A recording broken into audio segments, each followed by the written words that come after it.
And breaking just moments ago, an update on Meta's landmark trial.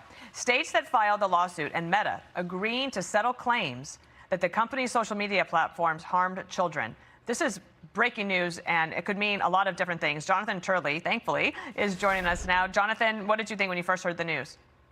Well, this is seismic. It's going to be something of a dinner gong for both states and plaintiff attorneys, and I think that Meta knows that. But in many ways, for the company, this is still chump change. I mean, this is a company that makes a huge amount of money. And when you reach a settlement like this, we've seen, for example, in the tobacco settlement, that these companies actually don't end up losing money because of the benefits in the market in resolving litigation. Their stock tends to go up, and they're able to cover these losses. So this is a calculated move by Meta, which has been saying it's been trying to reform these apps to try to create these new barriers for children.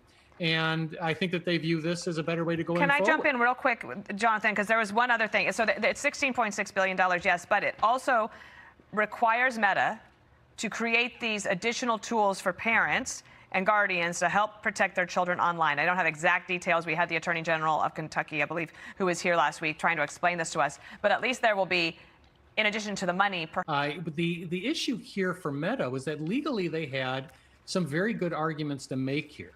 The line between what's an addictive and what's a popular product is often hard to define. They could have litigated this, but it would have cost them a lot of money. I'm not dismissing the importance of the lawsuit, but for a company the size of Meta, it's like monopoly money, maybe literally so, according to some critics.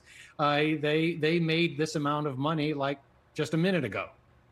Jonathan, going through the details of the settlement, at least the details we have so far, on top of that $16 billion, some of the guardrails that Dana was talking about, Meta is going to have to impose daily limits and nighttime blocks for teenage users of their social media platforms, which again are Facebook, Instagram, and WhatsApp. I mean, we were talking about tens of millions potentially of teenagers and young people who use these platforms. As a result of this settlement, it's going to resolve all state claims. $2.2 billion is going to go to the state of California. Just talk about the reverberating impacts you believe this settlement is going to have. Well, this is going to bring a lot more lawsuits against a lot more companies. Meta was sort of the capital ship in this armada for social media companies, and it's going back to port. So that's going to leave a lot of companies out there more vulnerable. We saw the same thing happen with the opioid issues here as well, and we have our own needs. They're going to look at a couple $2 billion going to California and saying, that sounds pretty good to us. So it's going to lead to more litigation. This is a rational choice for Meta. I mean, I think that Meta understood it had good legal arguments, but that they also understood that they had to change their products. They're facing more litigation over everything from suicides to child abuse. And even if they didn't lose in litigation, they'd lose through legislation. So I think that they're making an effort here to see if they can just try to tie this off and make some changes. To that point, two things. One, in a settlement like this, isn't it usual that the party being sued, the defendant would not have to admit any wrongdoing, right? So you make the payment, but you don't actually say, I created these tools to get your children addicted. And the second part of that question is, this settlement comes just before we expected Mark Zuckerberg to take the stand. And this now prevents him from having to do that. Yes, and that might have been part of this calculation. Often when these companies look at this, they have legal counsel and also financial counsel saying, look, for $16 million, it's not going to make a real difference in our portfolio. In fact, we'll probably make that back in terms of market benefits. In terms of changing our product, we're going to do that anyway. It comes at a cost. States are going to look to see if they've been left out. These were 29 states. There are 50 states in this union. Yeah, Jonathan, because of that, because there were more than 24 states who were suing Meta, there were experts who were projecting that Meta's losses in this trial, their exposure could be north of $1 trillion if things went in like a worst case scenario for them. So do you think this is their way of stopping the bleeding right now and avoiding potentially a much darker future down the road? I think it is. Meta is sitting on a fortune, and they're making a fortune every day. They're making a fortune right now.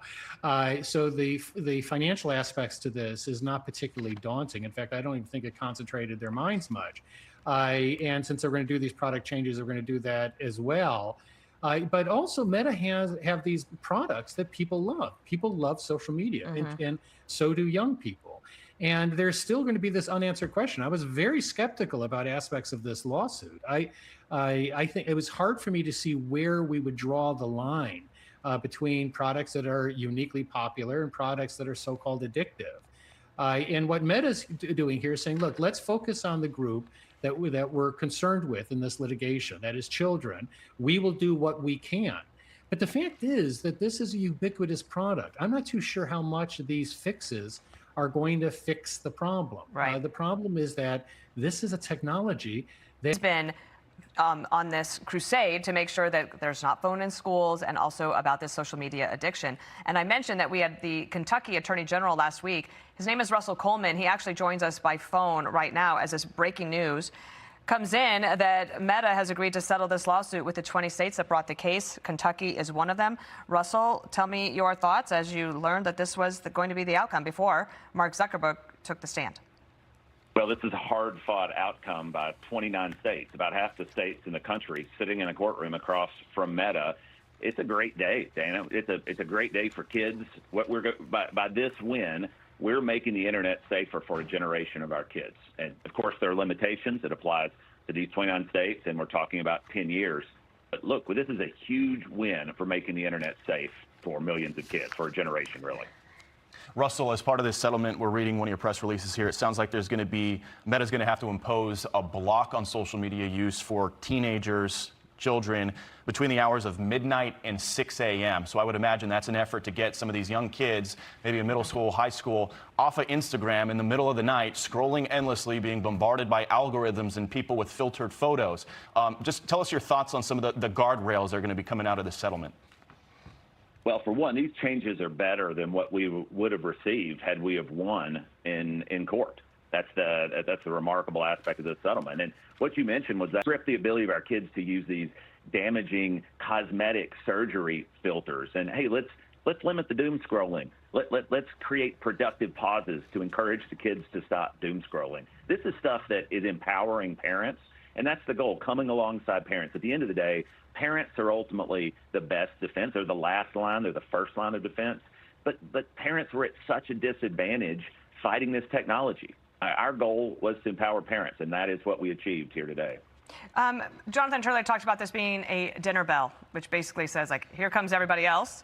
But there's, Meta's not the only one that has social media. Where does this go? Well, we eat an elephant one bite at a time. This is a pretty enormous bite at that elephant. But stay tuned. Stay tuned, because in law enforcement, we go to where the threats are. And I mentioned a moment ago, we haven't made the internet safe, but we've certainly made it safer. And so we go to where the threats are. And I would say stay tuned. There is, and this demonstrates, this is red and blue states rowing together. This demonstrates that in an environment where the assumption is R's and D's just punch each other in the mouth. This is a degree of collaboration that is unusual, and it's something to celebrate. Well, it's pretty incredible to have had you last week and then to get you on the phone today as this breaking news comes in that Meta has settled this lawsuit with 29 states. I corrected myself earlier. I said 20, and it was indeed 29. Russell Coleman, I'm sure.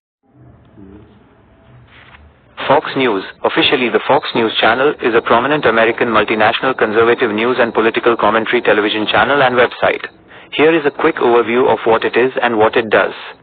What it is: launched in October 1996 by media mogul Rupert Murdoch and former CEO Roger Ailes, it broadcasts 24 hours a day covering breaking news, politics, business, and entertainment.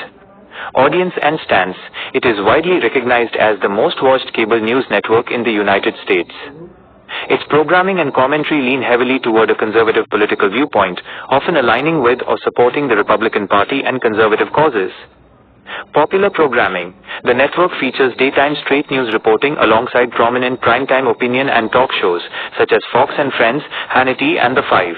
Platforms: you can watch or read Fox News via traditional cable television, its official website, streaming apps like Fox News Go or Fox Nation, and social media channels. Are you looking for specific information regarding a recent Fox